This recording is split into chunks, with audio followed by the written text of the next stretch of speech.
प्रेमी जनों को स्वागत। और आज का विषय केशव जी ने बड़ा मार्मिक रखा है, हिंदी का इतिहास, हिंदी साहित्य का इतिहास। तो मैंने जब इस विषय पे, हम लोग एक किताब लिख रहे हैं साथ में, हिंदी की विकास यात्रा, तो उसके दौरान हमने काफ़ी शोध कार्य किया, तो बड़े रोचक तथ्य सामने आए। मैं उन्हीं तथ्यों को थोड़ा रोचक और विवादास्पद रूप में आपके सामने रखना चाहूँगा। ये विचारणीय है कि हमारे विश्वविद्यालय बाद होगा ना, वक्तव्य विश्वविद्यालयों हो जाएगा, पहले से ही है विवाद। हिंदी साहित्य का इतिहास पर का जब नाम आता है तो सबसे पहले बात आती है इतिहास कौन लिखता है।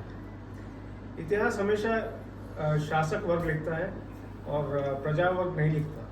जो शासक वर्ग होता उस समय, तो वो जाहिर तौर पे आक्रमणकारी लोग थे। पहले मुगल थे, बाद में ब्रिटिश हुकूमत थी। तो इस तरह से हमें जो इतिहास पढ़ाया गया उस पर बहुत बड़े सवालिया निशान पहले से ही हैं। और इसका मतलब ये नहीं है कि जिन विद्वानों ने प्रयास किए या जिन्होंने किताबें लिखी वो सब नकार दिए जाएं और जला दिए जाएं, ऐसा नहीं है। लेकिन कुछ मानसिकता को जो है खुला रखते हुए तथ्यों को सही परिप्रेक्ष्य में देखने की जरूरत है। 10वीं शताब्दी के पहले जो भारत था, क्या हमारे विश्वविद्यालयों में कोई लिखता है उस बारे में? किसी ने पुष्य के बारे में शोध किया है?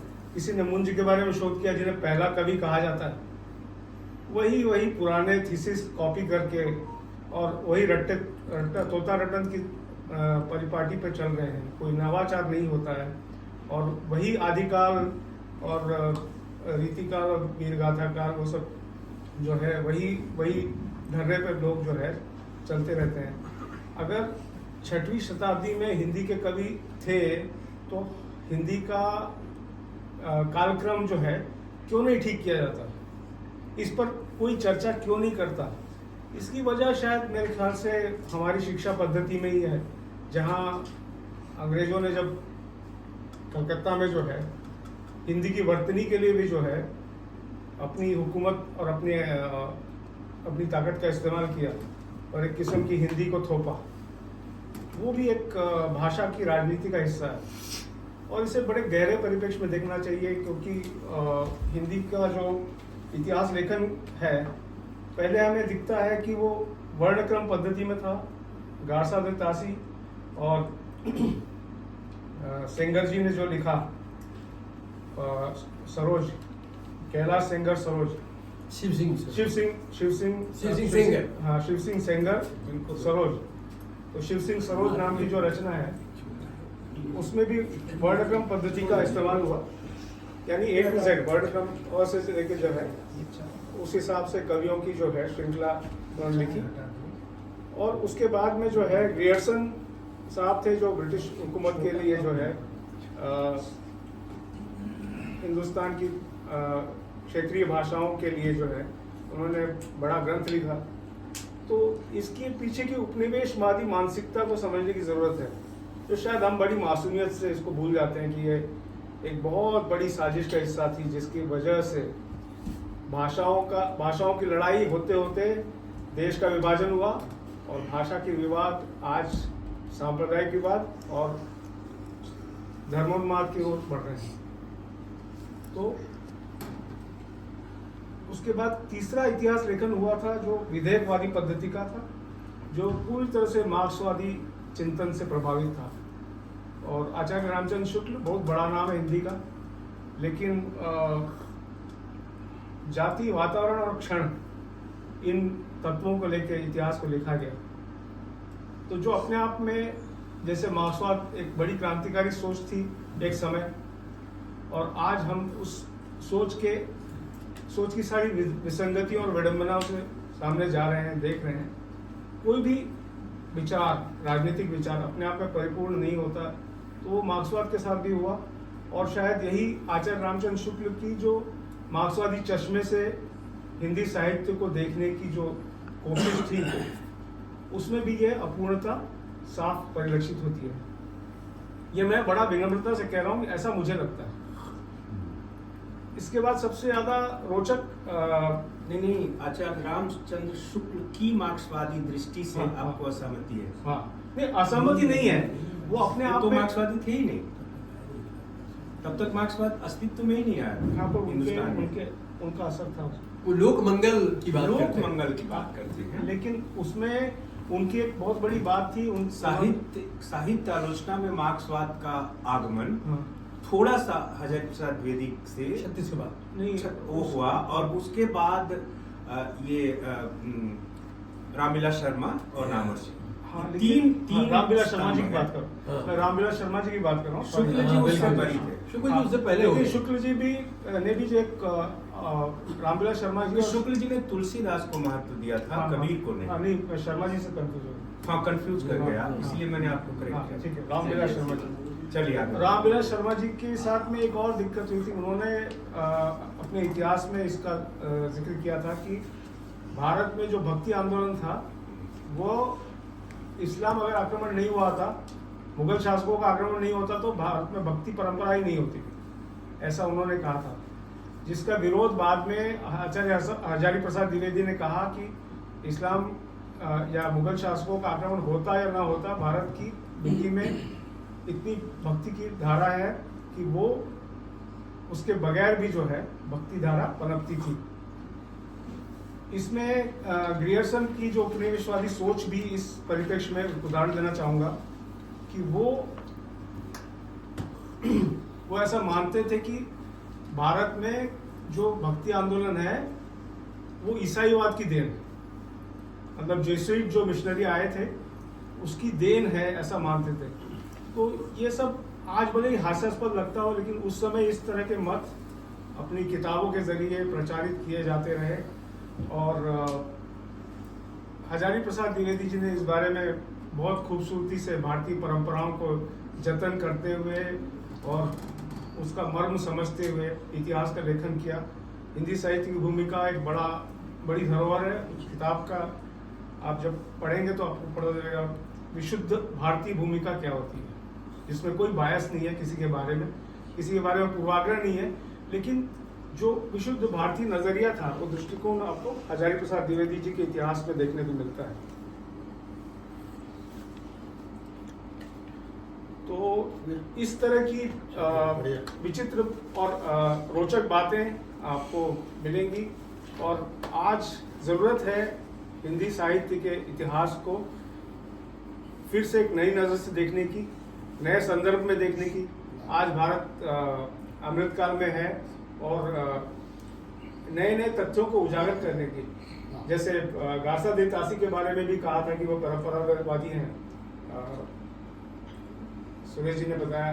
ये बहुत ही रोचक जानकारी, क्योंकि ये हमें हमेशा क्या इंटेंट था किसी का, कोई विदेशी आके लिखता है तो उसका कोई पर्पस रहा होगा।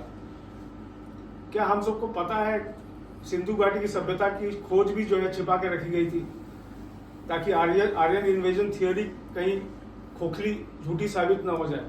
तो इस तरह की चीजें उपनिवेशवादी ताकतों ने की है, और आशा है नई पीढ़ी और नए शोध कार्य करने वाले हिंदी साहित्य के प्रेमी लोग इस दिशा में कुछ ऐसी ठोस और पहल करेंगे कि नए नए तथ्य सामने आएंगे और हिंदी का जो कारवां है और आगे बढ़ेगा। क्या बात बहुत अच्छा लगा। कोई बात करते हो, दो विद्वान अपनी अपनी बात और रखते हैं, जी, कितनी जी। अच्छी बात है कि इस कार्यक्रम में उस तरह की बात होती है। तो जैसे कि विश्व हिंदी अकादमी जो ये कार्यक्रम करती है अलग अलग विषयों पर, तो जब मैं इसकी घोषणा करता हूँ तो 115 देशों में भी हमारे पोस्टर को, हमारे कार्यक्रम को देखा जाता है, सराहा जाता है। और जब से हमने विश्व हिंदी अकादमी नाम रखा है तो मैं कहना चाहता हूँ और देखता भी हूँ कि कई संस्थाओं ने विश्व नाम जोड़ने लगे वो, क्या, ताकि वो विश्व स्तर की बात है। लेकिन हमारी संस्था तो निश्चित रूप से 115 देशों में जुड़ी हुई है। कोरोना काल में हमने विदेशों में हिंदी का विदेश कार्यक्रम किया था और वो आज तक हमसे जुड़े हुए हैं लोग।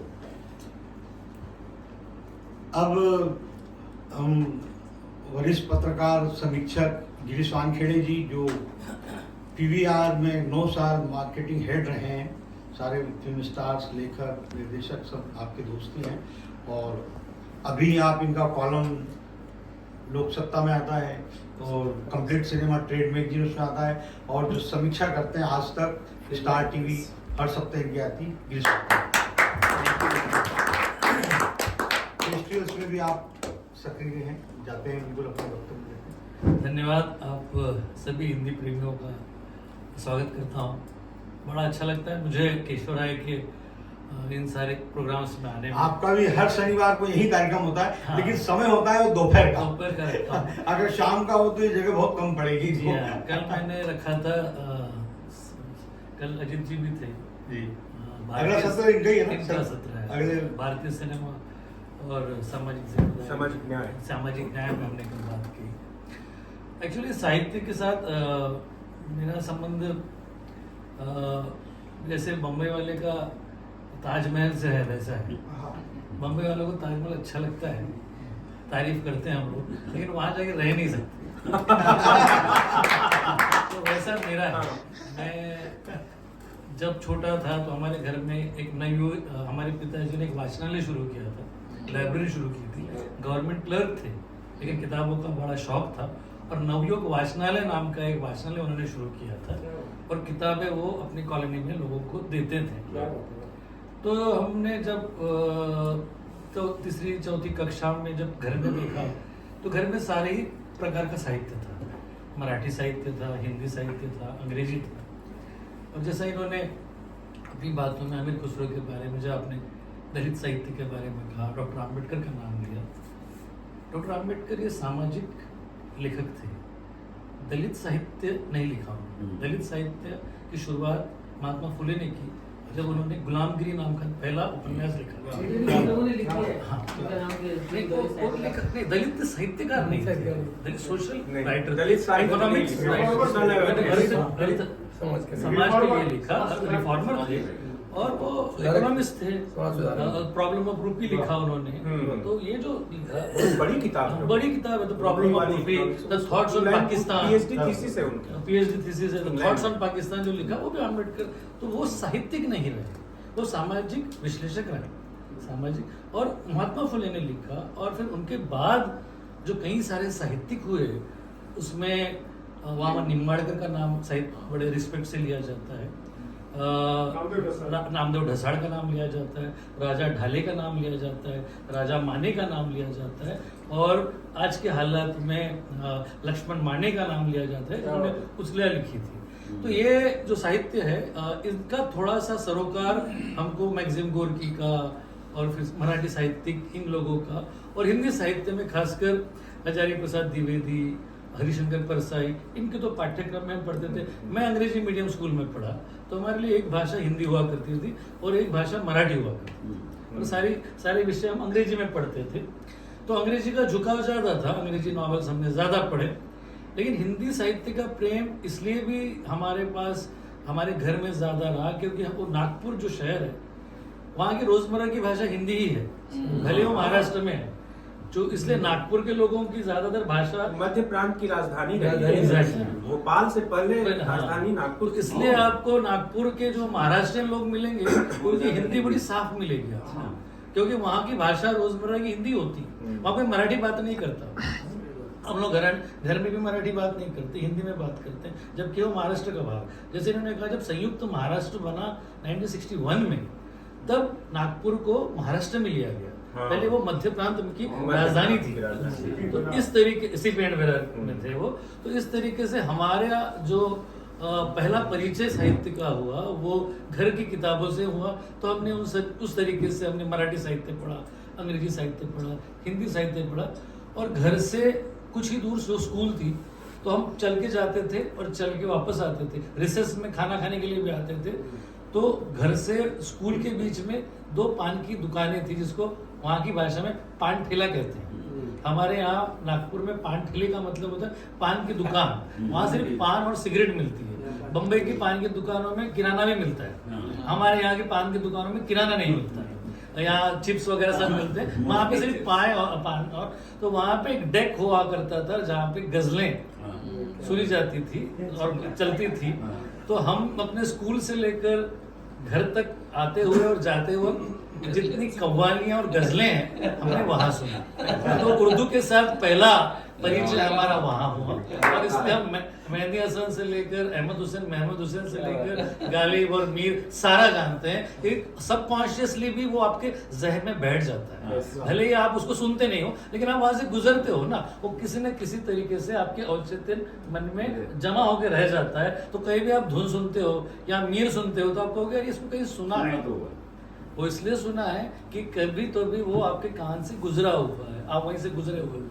तो इस तरीके से जो परिचय हमारा संगीत का हुआ, साहित्य का हुआ, वो इसी तरह से होता रहा। और फिर जब हमने कॉलेज इंजीनियरिंग की, मैंने इंजीनियरिंग करने के वक्त चूँकि मैकेनिकल इंजीनियरिंग में थे, हॉस्टल में रहते थे, तो फिर साहित्य से ज़रा दूर चले आए और भी ज़्यादा दूर तब हुए जब हम बम्बई में आए।